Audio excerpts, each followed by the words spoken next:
పూర్తి చేసి ఉంటే కొడంగల్ నారాయణపేట ప్రజలకు 2.5 లక్షల ఎకరాలకు నీళ్లు పోయేటి. అసలు బీఆర్ఎస్ వచ్చుంటే ఈ పాడికి కొడంగల్ నారాయణపేట రైతుల కాళ్ళు కృష్ణమ్మ నీళ్లతో కడిగే వాళ్ళం మేము.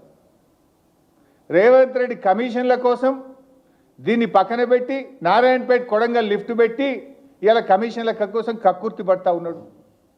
నారాయణపేట కొడంగల్ లిఫ్ట్లో బారిన దానికంటే డబుల్ గ్రావిటీ ద్వారా పాలమూరు రంగారెడ్డి ద్వారా వారుతుంది. దాంట్లో 5 లిఫ్ట్లు. దీంట్లో ఉత్తదే కాలువ తవ్వుతే కాలడ్డం పెడితే నారాయణపేట కొడంగల్లో 2.5 లక్షల ఎకరాలకు నీళ్లు పడతాయి. అంటే నీ స్వార్థం కోసం, నీ కమిషన్ల కోసం ఇవాళ ఈ కాలువలు తవ్వకుండా పాలమూరు జిల్లాకు నువ్వు అన్యాయం చేస్తున్నావు. ఇవాళ 45 టీఎంసీలు అడగడం అనేది ఒక చారిత్రక తప్పిదం. ఈ ప్రభుత్వం ఒక చారిత్రక తప్పిదానికి పాల్పడ్డది. దివాలా కోరు కాంగ్రెస్ ప్రభుత్వం అని చెప్పొచ్చు. ఎందుకు చంద్రబాబును చూసి భయపడుతున్నారా? ఢిల్లీలో కేంద్ర ప్రభుత్వాన్ని చూసి రేవంత్ రెడ్డి భయపడుతున్నాడా? దేనికోసం తగ్గించుకుంటున్నారు? అనుమతుల కోసం పోరాడాల్సిన మీరు అనుమతులు వదిలిపెట్టినరు, డిపిఆర్ వాపస్ తెచ్చిండ్రు, నీటి కేటాయింపులను సగానికి సగం తగ్గించుకున్నారు. మరి నల్గొండకి ఏం కావాలి? రంగారెడ్డి జిల్లా ఏం కావాలి? దిండి ఎత్తిపోతల పథకానికి నీళ్ళు ఎట్లు ఇస్తారు?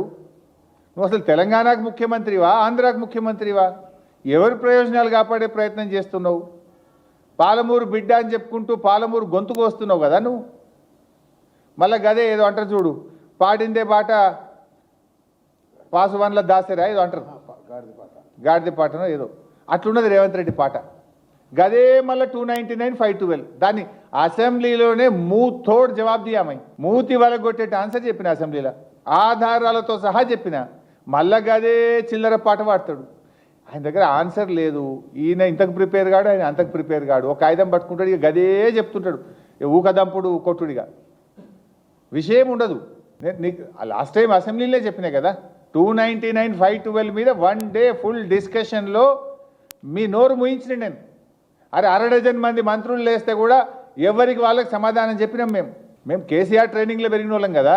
299, 512లో ఆనాడు అసలు ఈ 299, 512 ఏడికెళ్ళి వచ్చిందండి?